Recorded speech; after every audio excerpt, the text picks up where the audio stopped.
challenges in enabling robust growth forces and shifting to more productive sectors that will boost incomes and generate better quality jobs.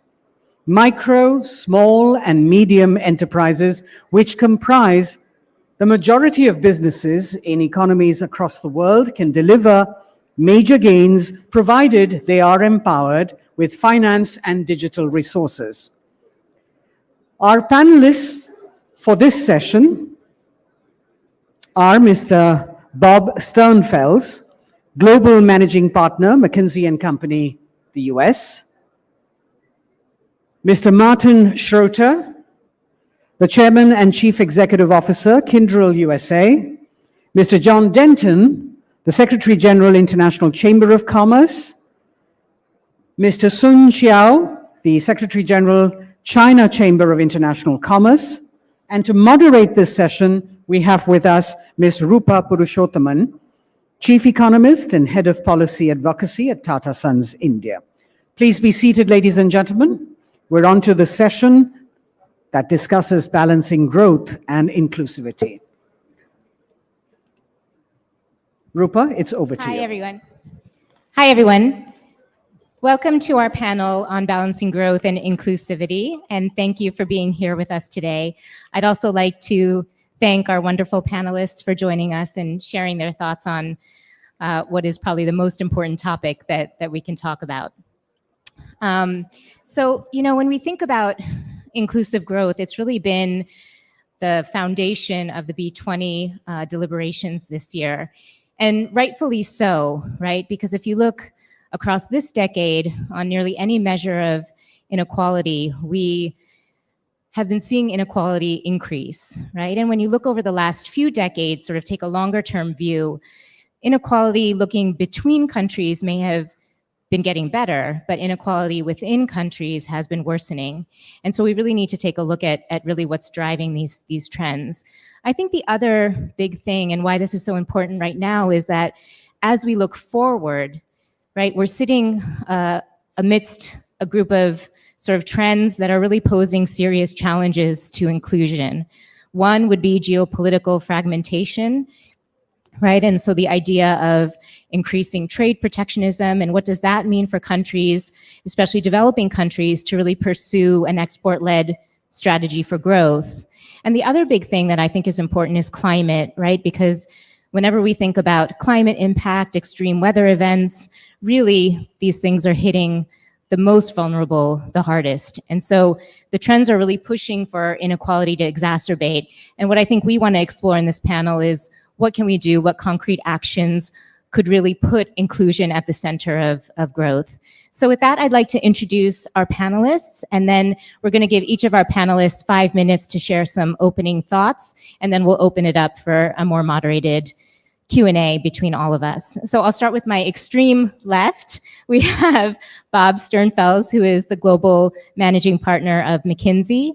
And then sitting next to him is John Denton, who is the Secretary General of the International Chamber of Commerce. To my right is Sun Xiao, who is the Secretary General of the China Chamber of International Commerce. And all the way on my extreme right is Martin Schroeter, who is the Chairman and CEO of Kyndryl, which is the world's largest provider of IT infrastructure services. So looking forward to hearing from all of you. Maybe we'll start with Bob. Super. Well, thank you, Rupa, and it's great to be here on the panel. It's good to see everybody, and great to see everybody in the audience. I wanted to just offer a few thoughts to kick this off, and I would start with first the assertion that inequality is the #1 issue that we face globally today, the #1 issue. And on the one hand, I think we all know that in the last 30 years, 1 billion people have been lifted out of poverty. Rupa, to your point, 60% of global growth is now driven by lower income countries. So cross-country, the income gap's narrowing. But however, 70% of the population that's alive today, 70%, lives in a country where the income gap is widening. And I think this is the existential question of our time. And if you look at some of the specifics, take the US. The middle class has shrunk by 18% in the last 20 years. Go to China. In China, the top 10% of the income population have grown 50% faster than the bottom half. In India, that top 10% have grown 100% faster than the bottom half. So the data's there. What this says is we need to have economic growth. It's the catalyst that allows us to solve all the problems that we've spent the last day and a half talking about, but that growth has to be inclusive. It has to be inclusive. And I'd argue that it can be. And let me give you a few proof points. And I'll start with women. A year ago, our Women in the Workplace report valued what would happen if we could get to gender parity. And there's 12 trillion of economic value if we can get to gender parity, $12 trillion. That number accelerates to 28 trillion if you actually say women would play identical roles to men in enterprise. 28 trillion of inclusive growth by solving gender access issues. Look at minority groups. We launched an institute called the Black Economic Mobility Institute, focused on Black economic opportunity in America. And our first report from this institute said in Black America, there's 1.6 trillion US dollars of economic opportunity by providing access to Black enterprise and solving Black consumer needs. Finally, rural to urban. By 2050, the urban population grows from 55% to 70%. And if you look at India, by India's 100th birthday in 2047, there's an opportunity to move 220 million jobs from farm jobs to non-farm jobs with a massive increase in wage escalation, which would drive inclusive growth. So these examples show growth can be inclusive. Let me offer 3 ideas for how to do this. And the first is broader participation in the capital markets. We did some work that showed if you were a wage earner or participating in capital from 1945 to 1990, the appreciation was roughly the same. It didn't matter if you were a wage earner or capital appreciation. From 1990, that diverged. Wage earners on average escalated at 11%, but capital markets at 60%. If you weren't participating in the capital markets, you got left behind. So how do you solve this? It's ideas like Ownership Works, which is a nonprofit that we're a founding member of that's committed to providing equity for all workers. And they have a goal by 2030 of creating $20 billion of wealth for wage-earning US working families.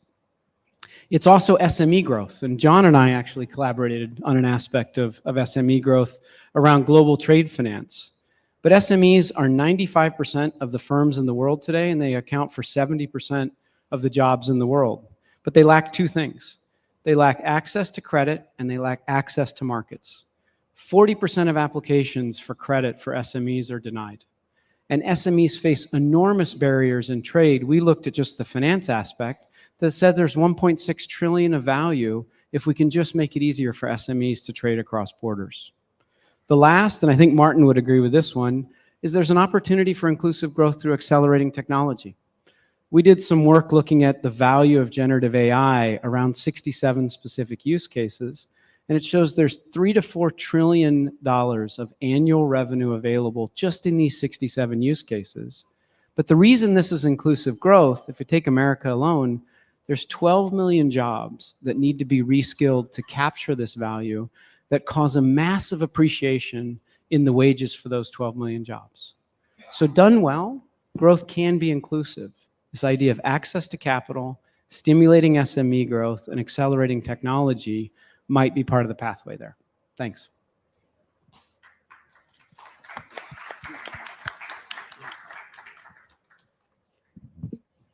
Thanks very much, and it's great to be here. Might just take an opportunity. I'm an Australian occupying the role in Paris of the Secretary General, but I've got to shout out to all the Australians here. I'm actually delighted about the level of engagement by Australia in the India G20. Well done. But also, I have to make a big announcement. Many people don't know that Marty is also an Australian citizen, so we've discovered that we're actually dominating this panel. He, of course, spent time in Australia and discovered as a US citizen, there's no better citizenship to actually aspire to, but to marry in Australia. So well done, Marty. Bob, you made some amazing points. When I just think back to when I took on the role of Secretary General of the ICC, one of the first campaigns I ran on a global basis, trying to link together this extraordinary network of almost now 55, 60 million businesses now I've actually got us in more than 170 countries, was to mobilize through campaigns. And one of the first campaigns I ran was actually to stop the global rise in inequality. That was 5 years ago. And I remember addressing a pretty significant and very large business meeting in Berlin, where I was attacked actually for turning a business organization into an NGO by talking about inequality. But as you say, and I think it has become increasingly clear, this is now a #1 issue, because from a business perspective, what we're finding and what we're seeing is it's undermining support for open market settings. And it's making it very easy to identify the wrong targets. And one of those targets is actually trade. And so I think the way you put it is very powerful, and it actually is playing out in a real world, real-time issue. And of course, when you think about inequality, this has not been diminishing. COVID and now the problems we're having with the global implications of the illegal invasion of Ukraine by Russia is it's also exacerbating inequality, and it's hurting big time in emerging economies, hurting very big time, and I might come back to that in a second. The purpose of the ICC is to enable business worldwide to secure peace, prosperity, and opportunity for all. It is an inclusive purpose. We chose this when I reanimated the ICC very deliberately, because we don't see trade being balanced with growth, being balanced with inclusion. We see it as an integral vector. We see it as critical. And I think you also make the point, and I think I also make the point as well, that if you look at the rise in inequality and the lack of inclusiveness we're seeing over the last few years, that is actually aligned to the consequences of COVID, the consequences of Ukraine, etc., and even still the detritus coming out of 08, 09, where protectionism now is actually increasing and is exacerbating inequality, frankly. And so we actually want to reanimate trade, not in terms of you must trade because it's good for you. We're talking about trade as an important driver to decrease inequality and increase inclusivity. And that's really important. When I was just in Africa with the ICCs in Nigeria, in Cote d'Ivoire, in Ghana, and next week I'll be with the teams in Mexico, actually in Guadalajara, all the way through LATAM. And the issue we're seeing on the ground there is how do we actually help businesses trade across borders? Only 2% of SMEs in Latin America actually trade across borders. Do you realize the economic potential there? But also when you look at this rise in inequality and you look at the consequences of the downturn in trade, who's being hurt? And you made some very interesting points about gender participation. I see it on the ground in Lagos, where you have women traders who can't get their stuff across borders because they have no certainty about whether they're going to be hit with a duty or, frankly, a bribe. So these are real non-tariff barriers going on as well. So we've got to actually turn that around and see trade as a positive force for improving communities and improving families. We've got to humanize trade. We've got to see it as the critical vector. And this is a discussion I'm having with Ngozi. We've just created a business advisory group at the WTO for her because she wants to change the narrative. Globalization is not dead, but we have to talk about new forms of globalization, re-globalization, and we've got to actually really focus on the human dimension here about how you lift people up out of poverty.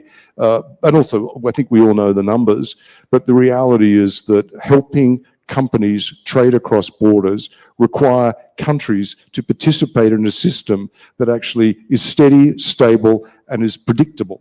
And that's actually a common good that we should continue to work for. So that's what we're interested in. I think in the Q&A, I want to talk a little bit about some really practical things that the G20 should be doing, particularly around the capital adequacy and the way in which it's playing out for SMEs. But I might just pause here and let others go for it. Thanks a lot.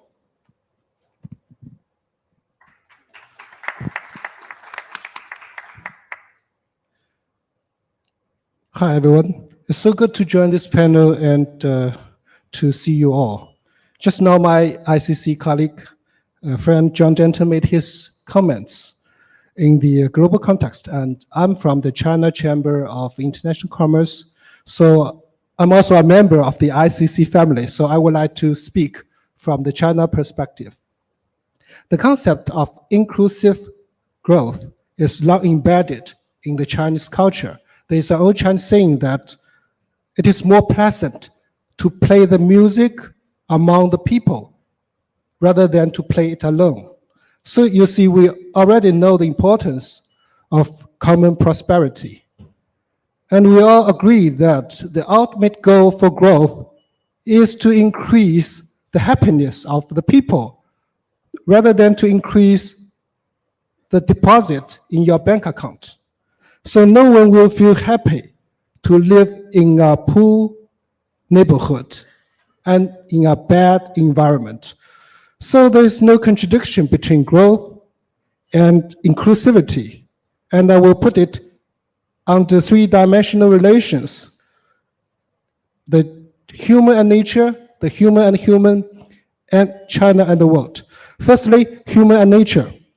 China has already stated that we will reach carbon peaking by 2030 and carbon neutrality by 2060. For a big country with a big population, this is really a big challenge. But we will work on that. We have made a lot of investment in green energies and renewable energies industries. And now we are the biggest producers of solar panels and electronic cars, not only to meet the Chinese market, the booming market, but also to supply the world. And secondly, the human and human relations. From 2013 to 2020, China made significant efforts to alleviate poverty. Almost 100 million people were lifted from poverty according to the United Nations standards. And we completed the poverty reduction goal of the United Nations 2030 SDG agenda 10 years ahead of the schedule.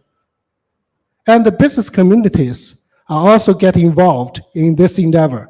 There are around 100,000 Chinese companies mobilized to help 10,000 villages across the country with a total investment around 100 billion RMB or 18 billion US dollars. Chinese companies have become put more and more emphasis on the CRS and ESG goals. And the third is the China and the world relations. Our President Xi Jinping already put forward the concept of one community of shared future for mankind in the United Nations General Assembly in the year 2015. The thought were accepted by many meetings and were recorded in different United Nations documents. This is a commitment of China to the world and has shown our position as against trade protectionism, North-South divide, digital divide, and etc. So we will highly appreciate and support the theme of G20 India this year, One Earth, One Family, One Future, because we share the same core value. The whole world is a family. You will not see your family members in poor conditions and you refuse to give a hand, right? So to me, growth and inclusivity is never contradicted. It is a matter of your attitude, and it will be more balanced if the business community can give a big hand. Thank you.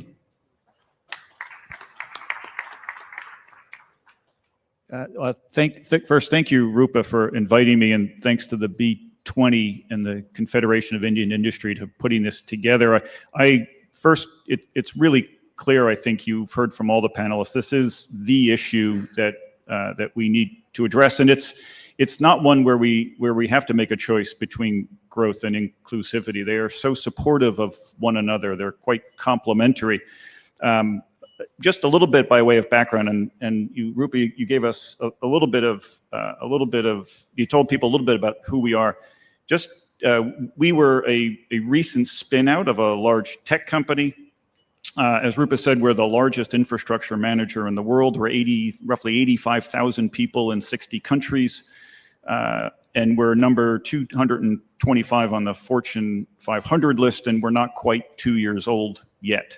So we're like the world's largest startup. And we run the infrastructure that runs the systems and the processes that you use every day, the banking systems, the airline reservation systems, the telecom networks, et cetera, et cetera.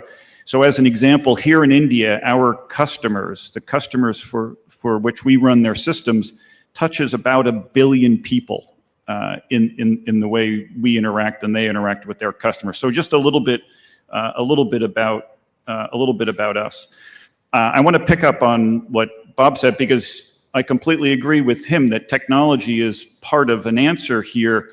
And while we've talked briefly about trade, I want to narrow that discussion to digital, because the world is digitizing. And the good thing about technology and this particular challenge around inclusion and growth, technology can help solve this challenge. So just look here in India as an example, and what this government is accomplishing in bringing people into the economy through really two sort of straightforward approaches. One is to connect, and this government has deployed advanced networking technologies and 5G in order to bring more people and connect them to the internet and give them access to technology. And the other is to educate. And there's an opportunity here for public and private to work together to help that education process. So once the technology is deployed, that the consumers, the citizenry is comfortable using it. And then as a private employer, there's an opportunity here for us to deploy education and create the skills and create the credentials to allow these systems to operate smoothly and securely and in a resilient way, so people can trust them to do, again, their most important work. So in the issue of our time around inclusivity and growth, technology plays a real role. We see some very good models around the world of what's working, including right here in India with connection and with education.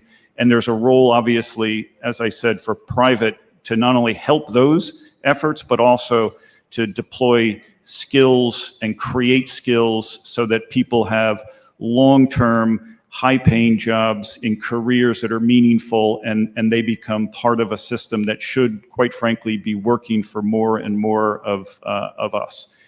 I'll turn it back, Rupa, to you. Thank you so much, everyone. We've been asked to end our session at 1:15, so that means we have about 10 minutes for our Q&A. So this will be more like a rapid fire or medium rapid fire Q&A.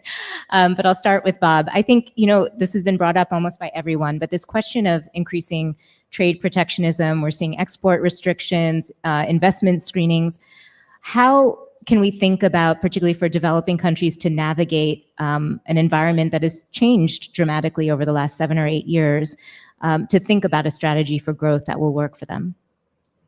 Well, first, I would be very clear that that these types of restrictions are an inhibitor to the topic that we're talking about, right? If we really want to lean into inclusive growth, trade plays a vital role in that. And John had mentioned Ngozi, and as soon as the kind of pressures about do we deglobalize came out, she commissioned a report at the World Trade Organization that said, what would be the cost of some of this? And the first estimate was about 5% of global GDP.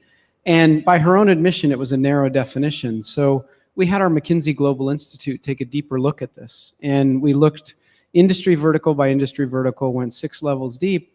And to Martin's point, took a broader definition of trade, not just physical flows, but data flows and talent flows. The reality is anywhere between 20 and 40% of our global GDP is at risk if we really inhibit trade. Right? That's massive. And that has a massive regressive effect in terms of inclusion when you look at one of the other trends. I mentioned that about 2/3 of today's global growth comes from the global south, that grows to 70% by 2050. So to the notion of the perspective on this, accelerating opportunities and growth is critical. Maybe one last comment on this. We ended up looking, I think what we've seen over the last couple of years is trade wasn't that resilient. And so with exogenous shocks, we saw supply chains were pretty fragile. One of the things we've looked at is the diversification of trade. Diversification of trade and the multiplication of trade routes does a couple things. One is it makes the world more resilient. We have more options. But second is it drives economic growth that is particularly inclusive. So as you start to think about multiplication of trade routes as opposed to concentration of trade routes, there may be an answer here in inclusion, but it does require reimagining about connecting, not deconnecting. That idea of multiplication of trade routes is really interesting. John, can I ask you a little bit more in depth, since you have centers of excellence around SMEs? What are some practical obstacles for SMEs in terms of being able to achieve their full potential? Wow, I mean, what I would just add, if I could, on what Bob said, by the way, on this issue of protectionism, I think one of the keys in the process of the G20 is a failure to articulate clearly what a deliverable we want from the G20. And I think it's always one of the challenges. And if I can, on the issue of protectionism, there needs to be a clear deliverable. And the trade ministers have done some good stuff in the last 48 hours in terms of doing some work on digital that we have advocated for. So we're very happy with that. We're very happy that they've reasserted the primacy of the WTO. Very happy with that. But going to a fundamental, the way in which protectionism is being played out now is actually pretty sneaky.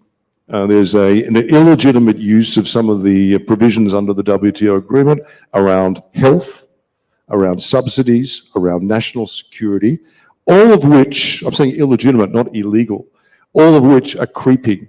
So what I'm saying the WTO should be doing is what they did at the early days of the G20 is mandate the WTO, sorry, the G20 should mandate the WTO to actually bring to each G20 a public, transparent analysis of all the protectionist moves that are existing during the course of a year. Sunlight is very helpful in this process, because then I go to the issue of inhibitors. I mean, we're doers. I mean, I've just created over the last 12 months, 14 centers of entrepreneurship on a global basis, and we'll do more, because we also think part of the truth about inclusive growth is giving everyone the ability to start their own businesses, irrespective of which economy they come from. And those 14 are in the global south. And the ICC now, I've reweighted it, almost 70% is in the global south. So these are big issues. But an issue that people need to grapple with there, particularly SMEs, what they find, is a lack of transparency. They don't know how you actually navigate. And so improving the investment in some of those tools, there's an accountability, transparency tool also at the WTO, but also this commitment to stability in the public policy settings, and then the way in which this operates on a global basis, going back to why I do think the multilateral trading system is not dead, but is actually critical, maybe needs a bit of a kick, but it actually needs to work, because it does make a difference for SMEs moving across. And by the way, never forget that when a country like Somalia was negotiating for accession to the WTO, it wasn't a theoretical issue about improvement. There would be an immediate uplift in economic activity in a country as fragile as Somalia, which would make a huge difference to SMEs, communities, and to families. So that's about the WTO. There's actually a human aspect to its success. But the point I really wanted to get to, and I'll be very brief on this, because it's another another G20 deliverable. The G20 is responsible in many respects for the financial regulations to ensure we don't have another systemic shot to the global financial architecture. That's the mandate to the Bank of International Settlement. That's what the Basel III is all about. But what's happened is the context in which that was put together, 08, 09, is different now. What we're seeing is, frankly, some perverse outcomes. So if you think about it, capital adequacy rules, the way they operate, this is something I think the G20 can and must do something about. They do not allow a company in an economy to have a higher credit rating than the country's or the economy's credit rating, which may have made sense in terms of 0809 to protect the whole system. But now, of course, look what's happened. I sit on this global crisis response group that Guterres put together. I'm actually working on the financial side of the finance crisis. What's happened now is that you've seen this series of sovereign downgrades. And what that means is that the private sector there, fully functioning businesses, cannot get access to finance because of the way in which the Basel III capital adequacy rules operate.